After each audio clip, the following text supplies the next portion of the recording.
Hello students, welcome back to the college studies Delhi University. आज हम बात करने वाले हैं आपके यूनिट 1 के बारे में। यूनिट 1 के हमने जो आपके चैप्टर 1 एंड चैप्टर 2 है वो हमने कवर कर लिया है इससे पहले वीडियोस में। आप प्लेलिस्ट में जाके चेक कर सकते हैं, अभी तक नहीं पढ़ा है तो अगर पढ़ लिया है तो बहुत अच्छी बात है। ठीक है, तो अभी हम करने वाले हैं इसका यूनिट का चैप्टर 3 जो कि लेसन 3 है, new classical and modern school of thoughts. और इसके आगे हमने नेक्स्ट चैप्टर ऐड कर रखा है जो कि है आपका चैप्टर 4 मैनेजमेंट में कंटेम्प्ररी थ्योरीज। ठीक है, तो ये दो चैप्टर हम इस वीडियो में जल्द से जल्द अराउंड 30 मिनट के अंदर कवर करने की कोशिश करेंगे। हम ये दोनों चैप्टर पढ़ेंगे और इनमें आपको देखो नोट्स मिल जाएंगे। ये कहाँ पे मिलेंगे? टेलीग्राम चैनल पे मिलेंगे आपको नोट्स। लिंक कहाँ है? डिस्क्रिप्शन बॉक्स में आपको लिंक मिल जाएगी। और वहीं पर मैं आपको प्रोवाइड करूँगा इसके एंड में माइंड मैप्स बताऊंगा। अभी माइंड मैप्स एक बहुत ही खतरनाक तरीके से मैंने बना दिए हैं, बहुत ही इजी वे में। अगर आप ये नोट्स पढ़ लेंगे, वीडियो से एक्सप्लेनेशन देख लेंगे और माइंड मैप को देख लेंगे एक बार, देन कोई भी चीज़ आप भूल नहीं सकते। आपके दिमाग में कॉन्सेप्ट ऐसे भर जाएगा ना, आप अगर एक बार इसको पढ़ जाओ और समझ जाओ तो आप एग्ज़ाम में फोड़ गएंगे भाई। ठीक है, ये गारंटी के साथ बोल रहा हूँ मैं। कमेंट सेक्शन में लिखना अपनी फीडबैक। ठीक है, तो वीडियो स्टार्ट करते हैं। सबसे पहले आता है द न्यू क्लासिकल और ह्यूमन रिलेशन अप्रोच। ठीक है, इसको दोनों चीज़ें हम बोल सकते हैं, दोनों तरीके से क्वेश्चन आपका आ सकता है। तो सबसे पहले ये क्या चीज़ है, तो हमने सबसे पहले इस चीज़ की ज़रूरत क्यों पड़ी और ये है क्या। तो हमने जो लास्ट थ्योरीज पढ़ी हैं लास्ट चैप्टर में, वहाँ पे जैसे टेलर की, हेनरी फ्योल की जो थ्योरीज थी उनको क्रिटिसाइज़ किया गया था। क्यों किया गया था? वो बहुत ही क्लोज सिस्टम है और वो ह्यूमंस पे ध्यान नहीं देती, वो बहुत ही मशीनरी पे too focused on machines and money, और ह्यूमन साइड को इग्नोर कर देती थी। तो हमने ये थ्योरी आई तो हम इसे हम न्यू क्लासिकल थ्योरी बोला। तो इसमें क्या होता है, बहुत ही बिग शिफ्ट है towards the psycho social system. ठीक है, न्यू क्लासिकल थ्योरी में हम साइको सोशल सिस्टम की थोड़ा मूव होते हैं और ह्यूमन रिलेशन के बारे में सोचते हैं।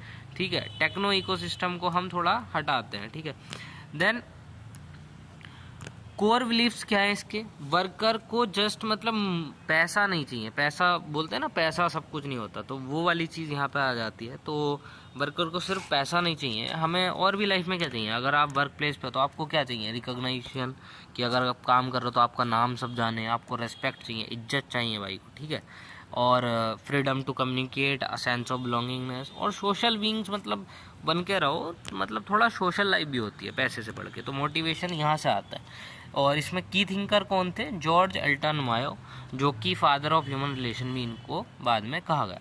तो यहाँ पे एक एग्जाम्पल आपको दे रखा है, मतलब यहाँ एग्जाम्पल मेंशन जो एक्सप्लिसिटली बुक में मेंशन किया हुआ है, ये हैथरॉन एक्सपेरिमेंट के नाम से जाना जाता है। इसमें गोल क्या था? मायो ने और जो है अपनी टीम को स्टडी करा वर्कर को at Western General Electric Hawthorne plant, और ये देखने के लिए कि फिज़िकल फैक्टर्स जो हैं, जो कि फिज़िकल फैक्टर्स हैं जैसे कि लैंड, लेबर और कैपिटल, ये सारी चीज़ें जो फिज़िकल फैक्टर हैं, इससे कुछ इफ़ेक्ट भी होगा कि नहीं चीज़ों पे। तो बहुत ही सरप्राइजिंग रिजल्ट उनको देखने को मिले। जैसे कि उन्होंने लाइट को यहाँ पे मेन सोर्स लिया, मेन फैक्टर, फिज़िकल फैक्टर, इन्होंने लाइट को इंक्लूड करा। तो इसमें सरप्राइजिंग रिजल्ट क्या आया? पहले उन्होंने लाइट को बढ़ाया, कि लाइट को हम तेज़ कर देते हैं, बहुत ही इंटेंसिटी लाइट की बढ़ा देते हैं। तो आपको ऐसा लग रहा होगा कि बढ़ के, लेकिन सब सरप्राइजिंग क्यों है यहाँ रिजल्ट, कि उन्होंने लाइट को एक बार बढ़ाया एक बार घटाया, बट उनको दोनों बार सेम रिजल्ट ही देखने को मिले, बिल्कुल सेम रिजल्ट। यहाँ पे तो क्लियरली लिखा हुआ है, मतलब एक बार घटाया एक बार उन्होंने बढ़ाया, until it was extreme blue. ऐसा नहीं बिल्कुल भी अंधेरा कर दिया, तो फिर तो प्रोडक्टिविटी होगी नहीं। तो प्रोडक्टिविटी जो है वो बढ़ ही रही थी दोनों टेस्ट में। तो इससे क्या पता चलता है कि जो कंक्लूजन आता है वो ये है कि फिज़िकल फैक्टर इतना मतलब इतना वैल्यू नहीं है उनकी, और इतना अफेक्ट नहीं करते फिज़िकल फैक्टर, जो कि वैल्यू करते हैं आपके emotional factor, informal relationship, group के जो नॉर्म्स हैं उनके बीच में कैसा कोऑर्डिनेशन है, फीलिंग कैसी है और मैनेजमेंट कैसा है, क्या केयर करता है वो अपने वर्कर्स के लिए। तो मोटिवेशन वगैरह इन सारी चीज़ों से फ़र्क पड़ता है। अगर ग्रुप में कोऑर्डिनेशन अच्छा है तो टीम वर्क बहुत अच्छे से होगा। यहाँ क्रिटिसिज्म भी इसका आ जाता है थ्योरी का। अगर क्वेश्चन आएगा तो आप इसी तरीके से इस फॉर्म में स्ट्रक्चर करके अपना आंसर लिख सकते हैं। तो क्रिटिसिज्म क्या कहता है कि अप्रोच, ये क्रिटिसाइज जो होती थी वो मतलब उसका एम्प्लॉय, ये बहुत ज़्यादा ऐसे एम्प्लॉय पे फोकस थी, अपना मतलब ऑर्गेनाइजेशन गोल से भटक रहे थे हम।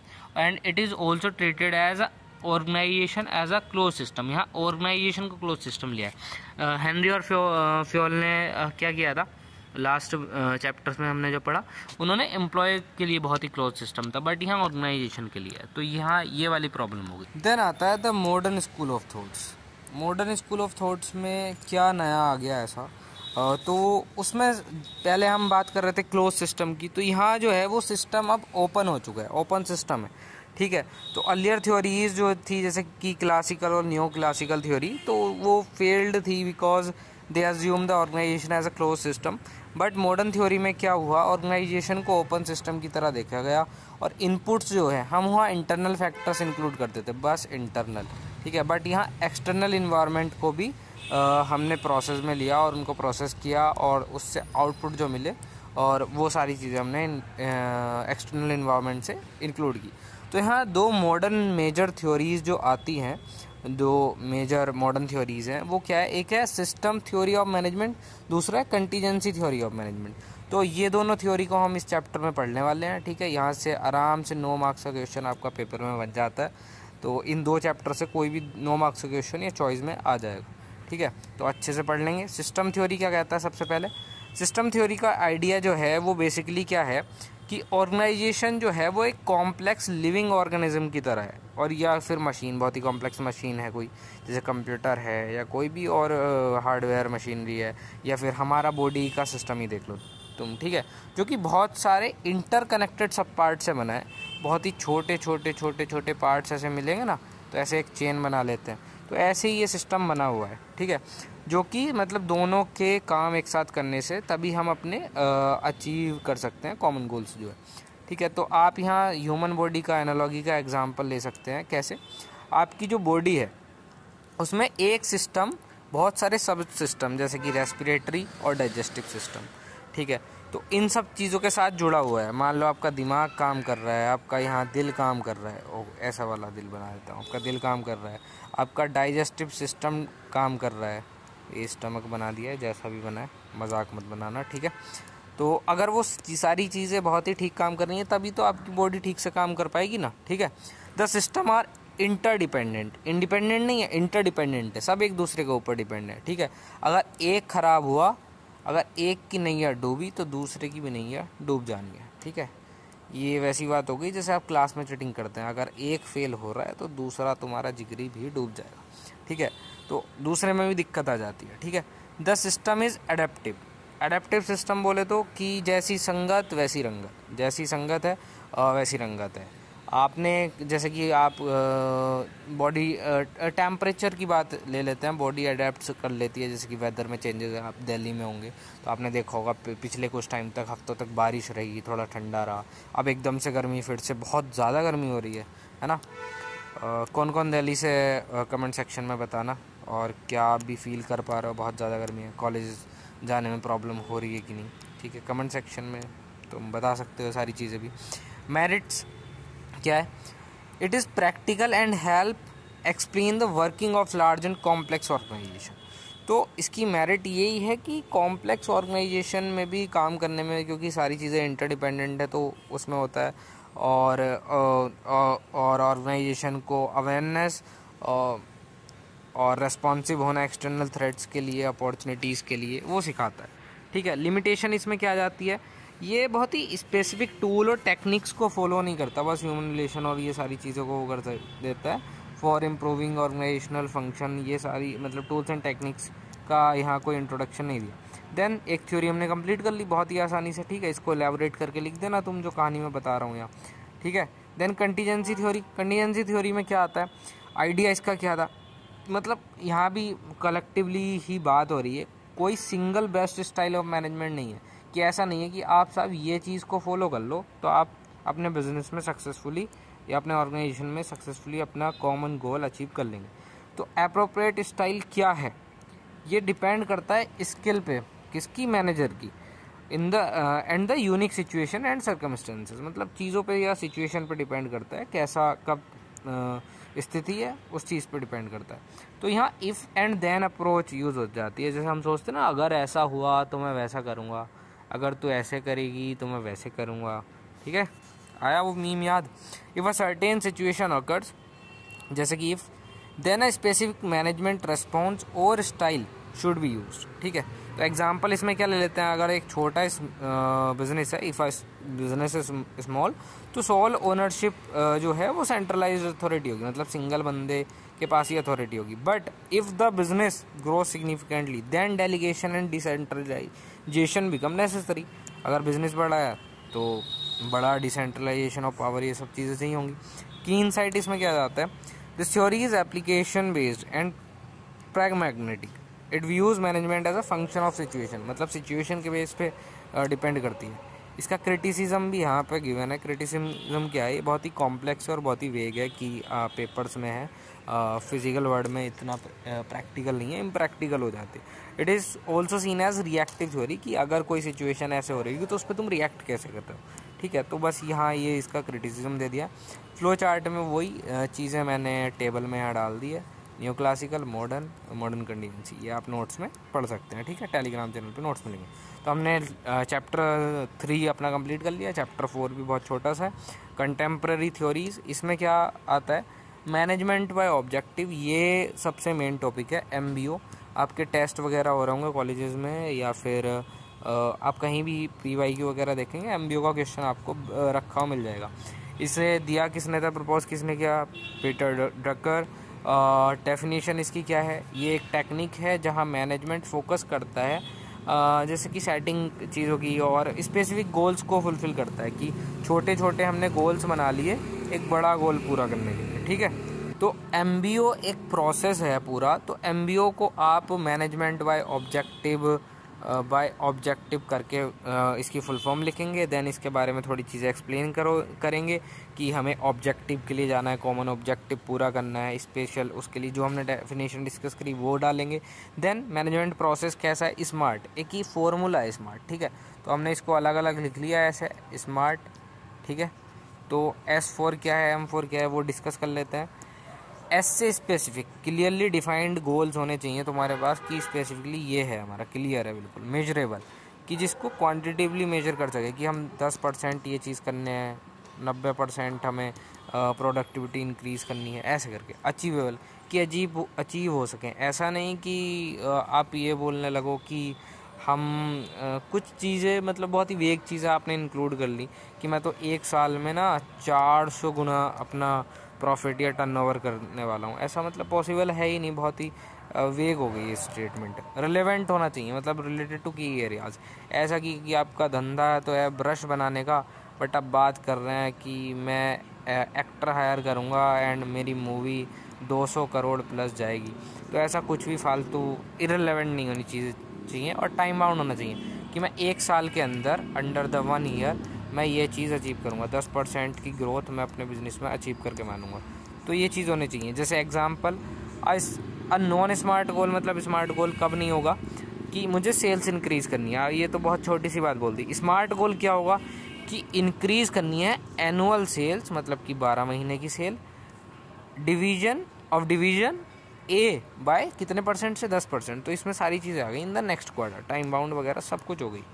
ठीक है, बेनिफिट क्या है इसका, एम्प्लॉय का मोटिवेशन बढ़ाता है और पार्टिसिपेशन बढ़ाता है चीज़ों में, और बैलेंस अथॉरिटी रखता है, और फ्यूचर एग्जीक्यूटिव्स को भी बढ़ावा देता है। ठीक है, then business process reengineering, BPR करके एक ये आता है, बट ये इतना इम्पोर्टेंट नहीं है, आप MBO पे ज़्यादा ध्यान दे लेना।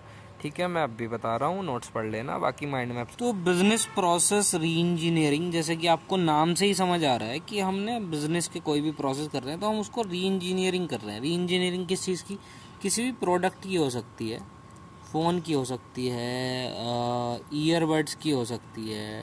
ठीक है, लाइक बोट का एग्जांपल मान लो, तो किसी भी चीज़ की हो सकती है। किस की थिंकर कौन थे यहाँ पे, Michael hammer and James champi. ठीक है, कोई एक नाम याद रख लेना। डेफिनेशन में क्या आ जाती है, मतलब वही चीज़ कि आपको रीडिज़ाइन करना है और रेडिकली रीस्ट्रक्चरिंग करना है। 3 भारी भरकम शब्द का मतलब अभी हम समझेंगे, और उसमें ड्रामेटिक इम्प्रूवमेंट्स करने हैं in speed, quality and cost. ठीक है, तो हम किसी चीज़ को रीस्ट्रक्चर कर रहे हैं, रीडिज़ाइन कर रहे हैं, और उसमें इम्प्रूवमेंट दे रहे हैं। उसकी स्पीड बढ़ा दी, उसकी क्वालिटी अच्छी कर दी है, उसका मतलब कॉस्ट में थोड़ा रिडक्शन कर दिया।